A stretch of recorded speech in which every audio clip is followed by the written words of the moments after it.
So what's good, y'all? We back in here with another video, and we're back talking more New York Knicks because, to be honest, I'm gonna keep it real, not much else to talk about. Free agency has been pretty dry, nothing real active going on there besides the DeAndre and Pacers news that was going around earlier in the morning. And then as for the trade market, still waiting for the big KD and Kyrie news because right now, everything that's being reported is things that we've heard for the past, week and a half now. So I can care less about what's going on there until it actually happens.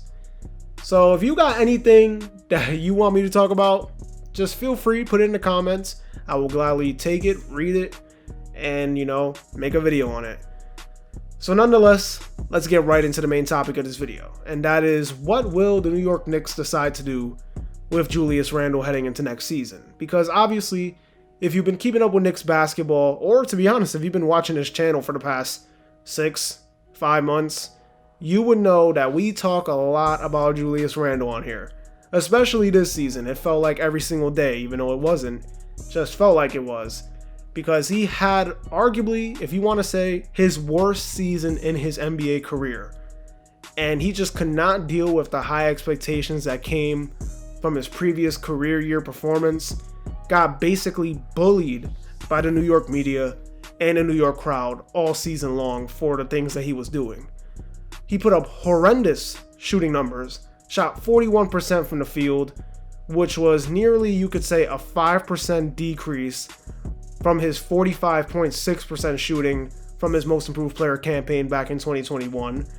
And what was more notable was the big decrease in three-point percentage, as he shot 30.8% from three this past season. That was a 10% decrease from the 2021 season, or nearly actually a little bit more than a 10% decrease if you want to say, or if you want to round it up, because he shot 41% from deep in that 2021 year. And to be honest, the dip in percentages kind of makes sense because he's never been a great shooter anyways. And when you take into consideration the shots that he was taking and making during that most improved player year, it was pretty clear that it wasn't a sustainable style of play for a so-called number one option on a playoff team. But the thing is, it wasn't just a horrible year for him on the court. It felt like it was a horrible year for him in general. Because off the court, or you could say dealing with the media and dealing with the pressure it was bad. From a mental aspect, he just was not able to deal with it well.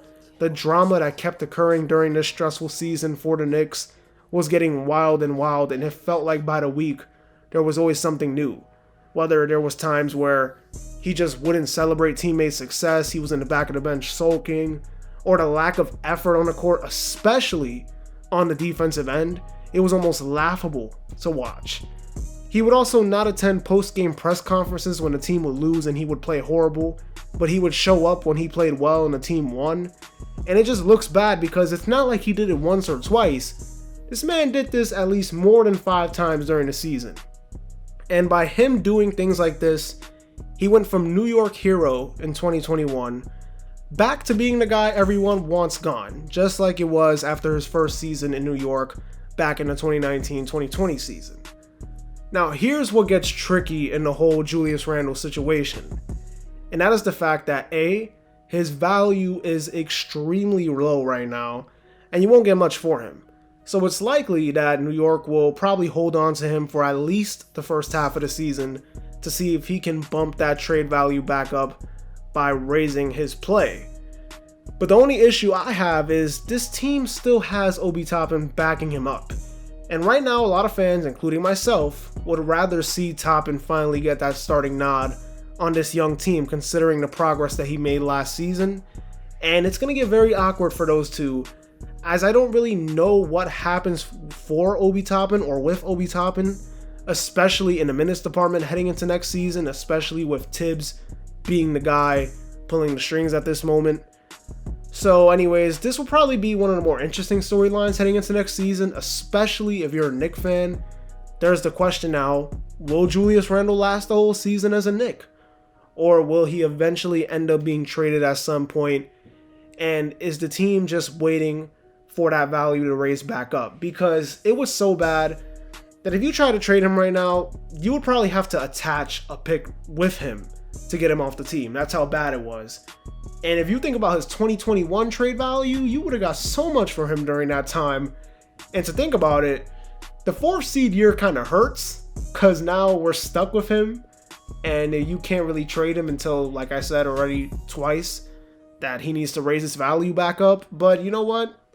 This is what happens. This is what happens when you trust a guy that's not really that guy and you give him money, even though he's not really a number 1 option anymore, in my opinion. I think it's RJ Barrett's team now, but this is what happens, you know? You put the pressure on a guy to see if he can hold up his end of the bargain and see if he can continue to be that guy, and he proved to you that he's not built for it, you know? And you got Obi Toppin, like I mentioned earlier, lottery pick, homegrown talent. You drafted him. It's not like you traded for him or you signed him. This is a guy that you selected. And based off the progress he made, you got to give him a shot at this point. The thing is, like I said earlier, Tibbs. You know, Tibbs is a guy that relies on his veterans a lot. And last year, there was a lot of times where Julius Randle should have never been on the floor.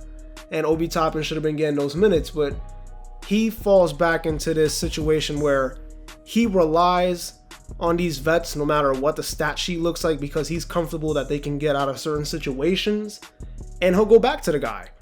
And this season, it can't be like that. It just can't. Either they're going to have to share the floor sometimes, or Obi Toppin's going to have to get a minutes raise or a minutes upgrade this season. Because right now, I just don't like the fact that you have 2 guys. One that I think can be a starter in Obi Toppin, and then one guy that's already a starter and is already getting paid a good chunk of the cap space that the Knicks had. So we'll see what happens. You know, this season's going to be really interesting for the Knicks, especially if you're a fan of the team like I am, because a lot of questions that still need to be answered. I like the direction they're going in. I just want them to make a couple more moves, and I'll be fully satisfied with the team going forward. Anyways, that's going to do it. Don't forget to like, comment, and subscribe. Also, follow me on Twitter and Instagram. Link will be down in the description below. This has been The Checkup, where we talk hoops and hoops only, and I'll see you on the next video. Peace.